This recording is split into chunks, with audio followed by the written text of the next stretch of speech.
Now, you know what caught my attention about these clips? None of them start with Republicans or with Fox News, not even starting with Donald Trump. They start with people asking questions about Barack Obama.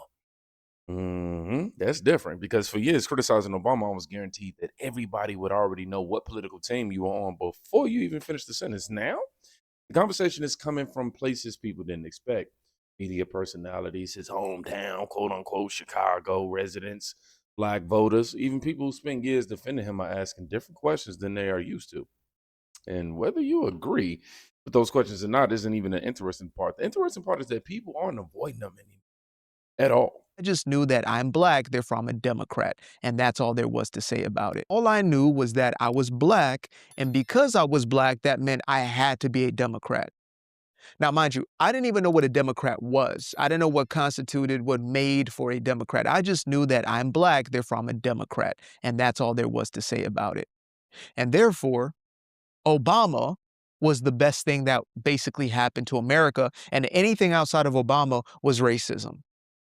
That is a little temperament I held as a teenager, knowing absolutely nothing about anything. And I was probably the type of person who would argue with you for maybe 2, 3.5 hours on this specific point whilst being clueless. This is what we call being stupid. I am a recovered stupid person. I just knew that I'm black, therefore I'm a Democrat. And that's all there was to say about it. All I knew was that I was black. Yeah, totally understand that. I was definitely one of those. Think about what you just watched though. This wasn't somebody, quoting polling data at all. That was somebody explaining a personal shift. Political analysts spend millions trying to predict elections, but they usually miss something very simple. People don't wake up one morning and become somebody else. That's not how this works. People, you know, they wake up after enough moments where they're seeing, well, what they're seeing no longer matches what they were expecting. Gotta get my words together, y'all. The left usually explains disagreement as misinformation. Y'all know misinformation is. Sometimes it's just disappointment. Those are two very completely different things. But let's just keep going.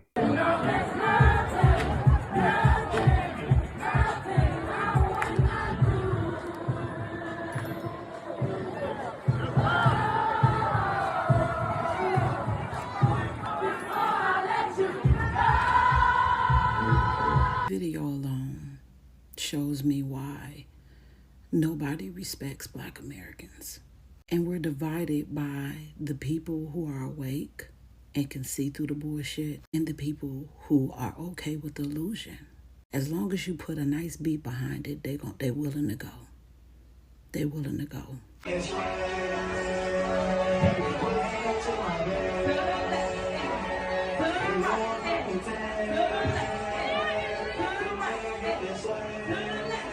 And I saw a video where somebody was like, talking about FBA and this is a good look for FBA. No, it's not.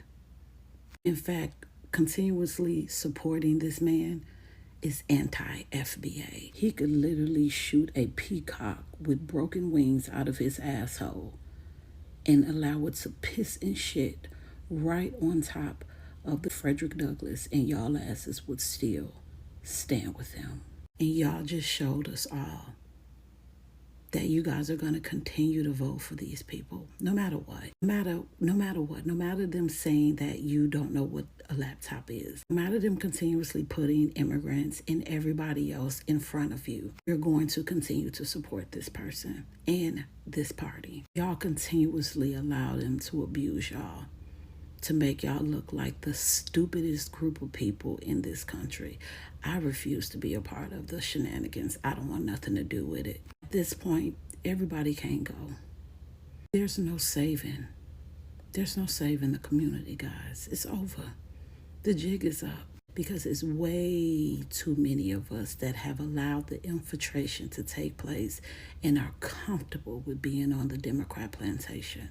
They're comfortable. They have a lawn chair on that bitch. They're okay. There is nothing you could tell me that's going to make me think less than the fact that they have a fucking spell over this community. There is a spell that has been casted. And I don't know if they're keeping it going through the music. I don't know if they're keeping it going through the church. But y'all are stuck in a cycle that y'all are not ready to leave. And I feel bad for you. I do. Because if these people get in office again, the country, the community, it's done. You think what happened in 2020 when Biden got in position and he let those borders open was bad? You have no idea how bad it's going to be if these people get in office again. You just can't save everybody, y'all. You just can't. Now, let me go ahead and apologize for any sound issues that we have here. Yeah, I'm on vacation with the babies and all that, so this clip, though, it isn't arguing that people shouldn't celebrate. I don't think that's what I was gathering from this, right? I think what I gathered was it was asking what they are celebrating. Exactly, right? That's a question worth separating from the emotion. Buildings make great backdrop. We know that. Communities judge success by what changes after the cameras leave. If the biggest victory is cutting a ribbon, the neighborhood eventually starts asking, what's going to come after that ribbon? Those are two completely different scoreboards. Now, here's where the conversation gets a little more interesting, right? Because this next voice isn't coming from the same crowd. When I hear that, I'm like, so what you mean? Y'all gonna fight? Like, nah, but I'm not gonna sit there and laugh with you and kiki with you. It's gonna be so cold, you're not gonna want to talk. Like, you can't even say nothing to me. Right. I just don't feel like Donald Trump would have a problem saying anything to him. Anyway.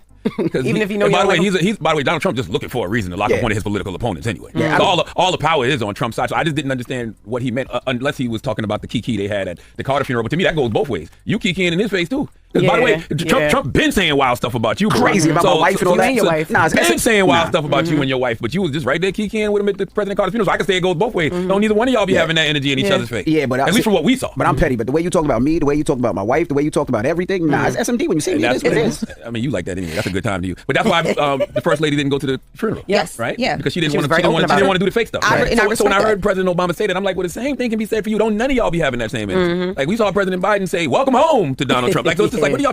I didn't understand that part.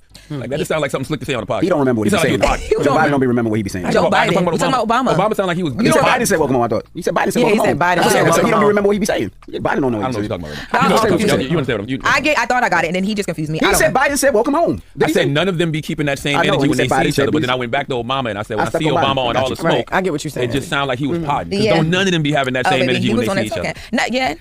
I think that's the politics, but I was surprised to hear him say that though, because he got a lot of smoke when he had that little moment with Donald Trump, and to me it sounded like he was responding to people who had an issue with that, like, oh well, he don't keep the same energy. So but neither do you. That's what I'm saying. It sounds good on a podcast, okay? It goes viral, but when you really take a step back and look at it, don't none of y'all be having that same energy for each other when you see each other. That's what be confusing us. We be like, all of us. Well, damn, I thought this was the big bad boogeyman. But and that's what telling us this guy's a threat to democracy, which I believe he is, but still. That's why I said you never know. They probably be chilling. All these politicians be chilling behind closed doors. They probably be cutting up or whatever. Like they probably cool. I don't think they're chilling with Trump, but I don't know. You ain't gonna be talking about me, and then I see each other. Y'all was kikiing. Y'all was having a good kiki at President Carter's funeral. That was a kiki.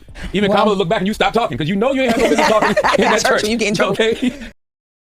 Charlamagne's point wasn't really about choosing sides. It was about consistency. I was very surprised by this response, by the way, coming from Charlamagne.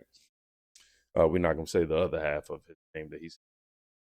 But politics has become a place where everybody talks tough through microphones, and somehow everybody finds a way to get along once the cameras disappear. That's probably why clips like this spread so fast, not because people suddenly agree, because people recognize something familiar.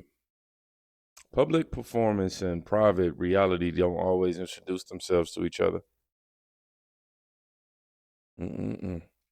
Now, this conversation, man, is definitely going to take a left turn. See what I did there? If you know, you know. Because humor has a funny way of exposing what people notice. Trump talks a lot. He says a lot of things. So, yeah, he's going to mention Barack Hussein Obama. Part of that is just he likes to say Hussein. Yeah. But the other part Why of does it, he like to say because it's funny that the president's middle name was Hussein. You don't think that's hysterical? No. Okay, I okay. think it's interesting. It was the name of the dictator. Which is why he says it, so that people still think that he's so Muslim. problematic. Well, he did say he was Muslim, and then he cleaned it up. Remember that NBC interview? He said, my Muslim faith. I don't know what he is. I don't care what he is. He's probably an atheist. You know what he is. He is. I know. He's retired. No God-fearing person would eat a dog. Trump talks a lot. I like that. I know what he is. He's retired. Oh, man. Notice what happened here, right? 30 seconds, a little bit over 30 seconds, rather, turned into another debate about Obama after years of him not being in office. That's unusual. Most presidents slowly become history. Obama still manages to become today's headline. What is called that influence? British call it unfinished business. Either way, it tells you his presidency still occupies space in America's political imagination. Then somebody asked a question that has nothing to do with the campaign speeches. This is why Michelle Obama is always lambasted. When people say, why don't they leave Michelle Obama alone? I saw this thing in the Wall Street Journal. Is that Michelle Obama's been gone for the White House 10 years and she's still a victim. She's still being harassed. That's because she won't shut up. If she did, you don't see George Bush's wife getting harassed. Hillary Clinton doesn't get harassed near as much as she used to because now she's out of politics. You didn't see Ronald Reagan's wife, Nancy Reagan, or Mrs. Carter getting harassed. No, it's Michelle Obama because Michelle Obama hates America and people are tired of hearing it from her. They wish she'd just say thank you and gratitude. I come from the greatest nation in the world. I had the opportunity to be first lady of the greatest nation in the world. Had the opportunity to get a great education. Had the opportunity to make a lot of money.